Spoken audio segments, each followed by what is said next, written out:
हर मुद्दे की तह तक जाने का एक नया जुनून जल्द आ रहा है।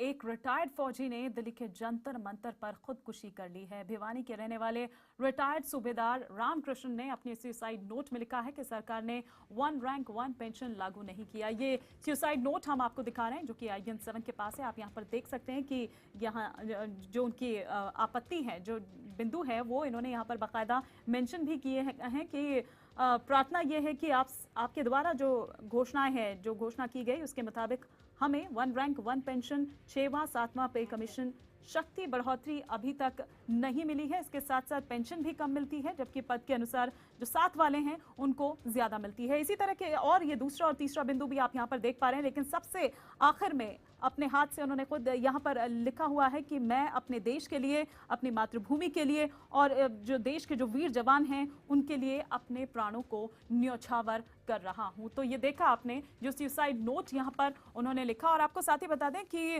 रामकृष्ण के साथ साथ पूर्व सैनिक की एक पत्नी, जो पत्नी है, वो भी उनके साथ यहाँ धरना दे रही थी, सुदेश। वो क्या कुछ कह रही है इस पूरे मसले पर, ये भी आपको सुनवाते हैं। सरकार बिल्कुल भी नहीं। जो मोदी जी बार बार जाके बोल रहे हैं ना, सैनिकों के साथ दिवाली मना रहे हैं, और वो बोल रहे हैं कि वो फौजियों को OROP दे दिया, ये सच नहीं है।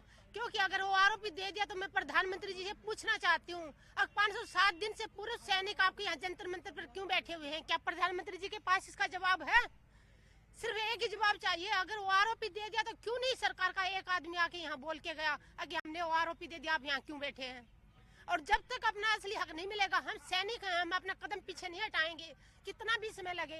16 महीने होने वाले हमें भूखे प्यासे हैं जंतर मंतर पर बैठे हुए, और सरकार से बार बार प्रधानमंत्री के घर गए हम विधवा बहनों को लेके मिलने, बोलते PMO ऑफिस जाओ। PMO ऑफिस गए, कहते हैं कि PMO से कहते हैं कि मेमोरेंडम दे जाओ, आपको बुलाया जाएगा।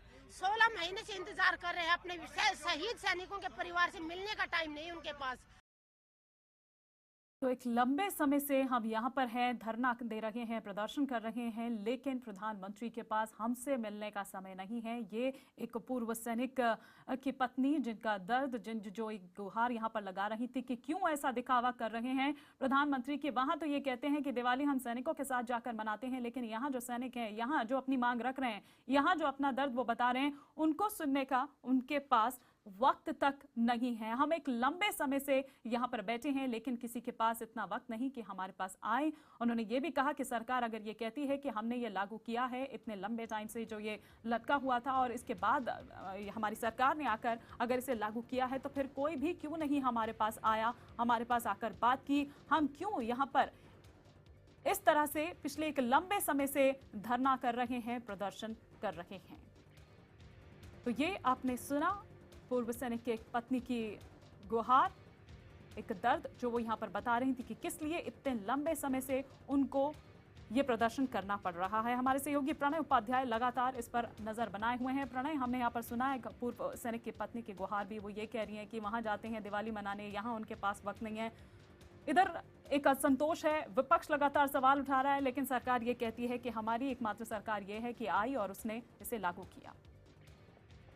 जी देखिए, जहां तक इसका सवाल है कि 1 रैंक 1 पेंशन कब कैसे लागू हुआ, ये सबको पता है कि बहुत लंबे समय से इसकी मांग चली आ रही थी, लंबा एजुटेशन भी चला, लेकिन जो वर्तमान सरकार है इसने 1 रैंक 1 पेंशन को लागू किया। लेकिन इसकी जो मोडालिटीज हैं, ये लागू कितना हुआ, कितना प्रभावी हुआ, इसको लेके कई संगठनों के मतभेद भी हैं। जहां एक बहुत बड़े तबके ने इसका स्वागत किया कि चलिए 4 दशक बाद ही सही, लेकिन और जिस भी रूप में सही, लेकिन 1 रैंक 1 पेंशन लागू हुआ। 1 रैंक 1 पेंशन का मतलब ये होता है कि अगर कोई भी व्यक्ति किसी भी अगर एक रैंक पर रिटायर हुआ है, तो उस रैंक की pension irrespective of the time of the retirement, यानी वो कब रिटायर हुआ है, इससे अलग उसी रैंक पे जो पेंशन मिल रही है वो मिलती रहेगी, और वो मिलेगी भविष्य में रिटायर होने वाले को भी, या और पिछले रिटायरी जो व्यक्ति है उसको भी उतना ही मिलेगा।